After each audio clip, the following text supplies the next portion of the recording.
자, 애국계몽 운동에 대해서 하는 겁니다. 애국계몽 운동은요, 애국계몽 운동은 을사늑약이니까 여러분 몇 년인가요? 1905년이죠? 이 1905년을 전후로 이렇게 얘기를 해. 그러니까 1904년, 1905년, 1906년 그때부터 이렇게 시작된 운동이에요. 그래서 이제 요때 나타났던 운동을 우리가 이제 애국계몽 운동이라고 부르는데, 이 애국계몽 운동의 사상적 기반이, 사상의 배경이 있습니다. 이게 뭐냐면 사회진화론이에요. 사회진화론. 여러분 사회자 빼면 무슨 논이지? 그래, 진화론. 진화론 누가 만들었어? 다윈이 진화론을 얘기하면서 동물 사이에 뭐 규칙이 있다고 그러잖아. 그치? 그 규칙 중에 대표적인 규칙이 뭐야? 그래, 약육강식, 적자생존 이런 규칙이 있잖아. 그치? 이거를 여러분 사람이 사회에도 접목을 시킨 거예요. 그러니까 인간 사회에도 접목시킨 거예요. 근데 개인과 개인 간의 사이에 접목시킨 것이 아니라, 개인과 개인 간에 접목시킨 게 아니라 국제관계에는 이게 있다는 거예요. 국제관계에는 이런 것들이 존재한다는 거예요. 약육강식이라든지 적자생존, 이런 것들이 존재한다는 거예요. 규칙이 존재한다는 거죠. 근데 이게 무슨 말이냐? 내가 망하지 않으려면 다른 나라를 먹어서 어떻게 해야 된다는 거예요? 강해져야 된다는 거예요. 그러니까 이게 여러분들 이 당시 제국주의 국가들, 그러니까 식민지를 막 확보하면서 서양 애들이 영국, 프랑스, 독일 이런 애들이 막 아시아, 아프리카를 막 진출하면서 나라를 먹어갔지 않습니까? 그 침략의 정당성을 부여하기 위해서, 스펜서가 사회진화론이라는 걸 만들어낸 거예요. 그러니까 국제관계에서는 약육강식이라는 규칙이 적용이 된다는 거죠. 그래서 근데 이거를 우리가 비판적으로 받아들였어야 되는데, 이걸 받아들여가지고, 그래! 실력을 양성하자! 우리도 실력을 양성해야 돼! 우리도 강해져야 돼! 라고 얘기하면서, 여러분 이제 요 단어가 등장하는 거야. 실력이라는 단어. 알았지? 그러면, 어떻게 강해져야 하느냐? 교육과 뭘로 강해져야 되냐면, 산업을 통해서 강해져야 된다. 교육과 산업을 통해서. 그러니까, 여러분, 이 애국계몽 운동가들이 누굴 비판할 수밖에 없는 거냐면요, 항일의병하는 사람들을 비판할 수밖에 없는 거예요. 야, 니네 지금 그 하찮은 총 하나 들고 일본 애들하고 싸운다고 해봤자 일본 애들 이길 수 있을 것 같아? 니네들 목숨만 어떻게 하는 거야? 버리는 거야 라고 얘기하면서, 니네 지금 분노하고 분노하는 건 다 알겠는데 돌아와서 실력 양성론에 힘써라, 이렇게 얘기를 한단 말이야. 그런데 여러분, 항일의병하는 사람들 입장에서 보면, 야, 니네 언제 실력 양성할 거니? 언제 교육할 거야? 언제 교육? 일본 애들이 우리나라 사람들 교육하게 냅둔대냐? 니네 언제 산업할 거니? 언제 산업해서 돈 벌 거니? 니네 군함 언제 살 거야? 대포 언제 살 거야? 니네 돈 벌게 냅두겠니? 이렇게 얘기하는 거죠. 어쨌든 여러분, 그래서 실력을 양성해서 이제 뭘 하는 거냐면 국권을 회복하자. 이게 이 사람들의 논리예요. 이게 무슨 말인지 이해되셨어요? 그래서 요게 이제, 그래서 여러분 이제 교재를 보세요. 교재. EBS 교재를 보시면 거기 줄을 쳐봅시다. 자, 특징에서 을사늑약을 체계열을 전후로 해서 거기다 줄을 쳐놓으면 되겠죠. 그 다음에 보안에 줄치고 일제의 황무지 개간권 요구를 철회했다. 이게 무슨 말이냐면, 일본이 우리가 개간해 줄게 이렇게 얘기하는 거예요. 그러면 황무지를 개간하면 그 황무지 누가 가져가겠니? 그 일본이 가져갈 거예요. 그러면 결국 토지 약탈로 이어지는 거잖아요. 그러니까 보안회라는 단체가 만들어지면서 결사 반대한 겁니다. 결사 반대. 근데 결사 반대만 하면 안 되잖아요. 결사 반대만 하면 안 되니까 여러분 뭐도 만든 거냐면 농광회사라는 것도 만든 거예요. 무슨 회사를 만든 거라고 얘들아? 네, 농광회사를 만들어가지고 이 농광회사를 통해서 황무지를 개간하겠다고 얘기한 거죠. 그래서 여러분, 보안회는 농광회사랑 같이 가야 돼요. 거기 적으세요. 보안회 옆에다가 농광회사를 같이 써야 됩니다. 그 다음에 헌정명부에 줄치고 입헌정체의 수립을 추구했다. 이게 무슨 말이냐면, 오늘날로 얘기하면 헌법학자들이죠. 야, 우리나라 국가 시스템은 어떻게 가야 되니? 그래서 이 사람들이 얘기한 건 이제 우리나라도 입헌군주제로 가야 되지 않나. 이걸 이제 이 사람들이 연구하기 시작한 거예요. 근데 이 사람들이 왜 일본의 탄압으로, 왜 이 사람들이 해체되냐면, 얘네들 때문이야, 얘네들 때문에. 일진회라는 단체가 있었거든? 일진회라는 단체가 있었는데, 이 친일파들의 모임이죠. 고종에게 건의문을 막 보내고 그래요. 빨리 일본에게 나라를 넘겨주라고. 그러니까 이 자식들이 꼴같지 않게 보니까 헌정명부회가 성명서를 발표한 거죠. 일제를 막 규탄하는 성명서를 발표한 거예요. 그러니까 일본 애들이 헌정명부를 해산시켜버린 겁니다. 자, 그러냐 다시 대한자강회가 만들어지는 거야. 거기 대한자강회 줄치고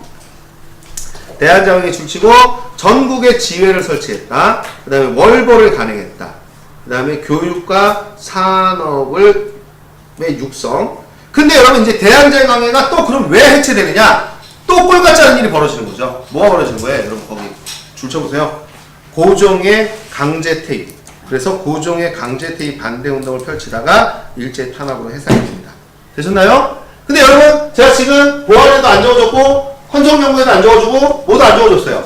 대한장학에도 안 적어줬잖아. 그치? 별로 중요하지 않다는 거지. 수능시험 문제라든지 이런 데 제일 중요한 단체는 뭐냐? 이거야 이거. 신민회. 애국개몽운동 공부할 때 보안을 먼저 공부하고 헌정연구에 대한장학에 공부하면 바보야 바보. 뭐부터 해야 돼? 신민회부터 하는 거야. 신민회. 알았지? 신민회 다 공부하고 난 다음에 하는 거예요. 신민회가 제일 중요합니다. 이 신민회가 그럼 왜 중요하냐? EBS 교재를 보면서 갈게요. 결성을 보면 안창호, 양기탁, 이동희 등을 중심으로 결사가 됐다는데 여러분 이 신민회는 무슨 결사냐면 비밀 결사예요. 무슨 결사라고요? 비밀. 그러니까 무슨 말이냐? 보안회라든지 헌정연구회, 대한자강회처럼 공개된 단체가 아니라는 거죠. 비밀로 결사가 돼 있다.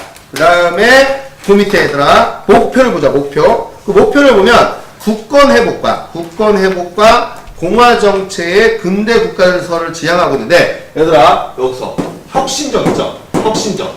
뭘 얘기하고 있어요? 여러분 지금 뭘 얘기하고 있습니까? 공화정을 얘기하고 있어요.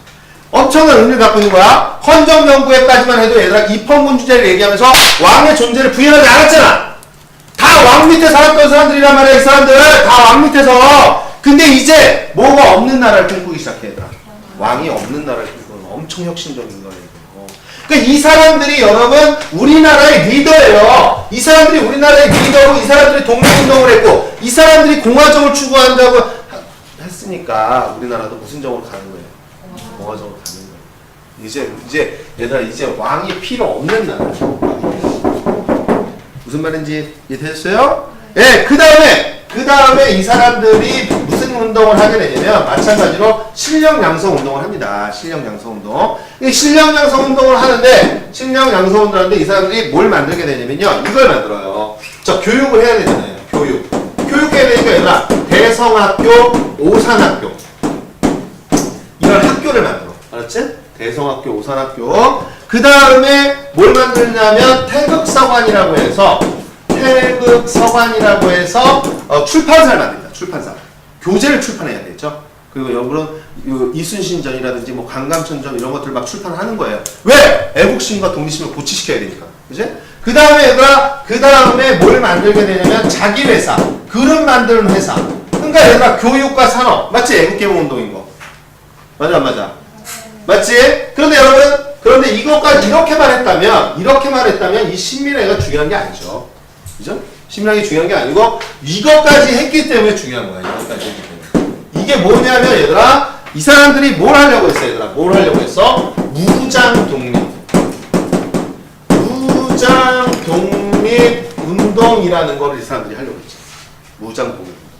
네? 그러니까 애국개몽 운동임에도 불구하고 산업과 교육만 한 것이 아니라 뭐까지 하려고 했다? 무장 독립 운동을 하는 게 중요한 거야. 그래서 이 사람들이 하려고 했던 건 뭐냐면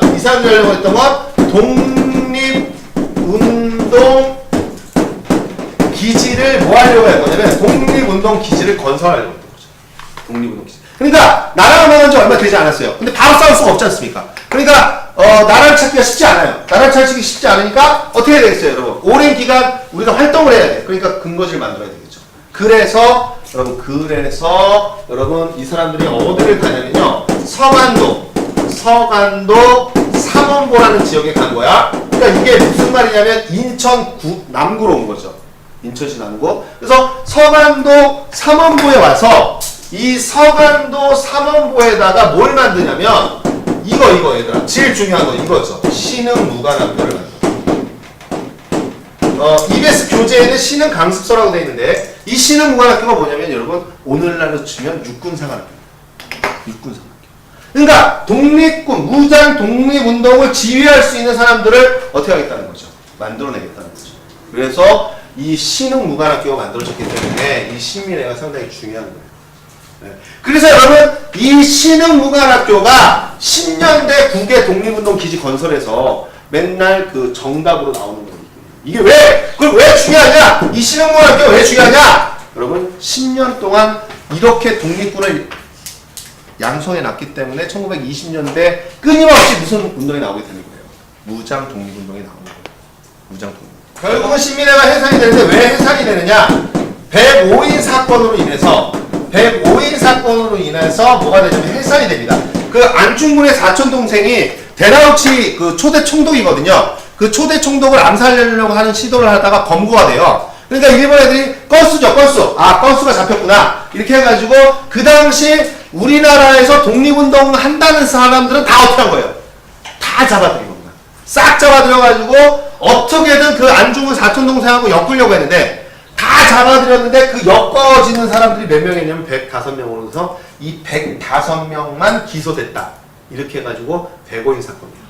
근데 여러분 그 당시 105명이면요 우리나라에서 독립운동 한다는 사람들은 다 잡혀간 거예요. 그러니까 저절로 이 신민회가 비밀결사였지만 저절로 어떻게 될 수밖에 없는 거죠. 해체될 수밖에 없는 그런 상황을 겪게 됩니다. 됐습니까? 네. 자.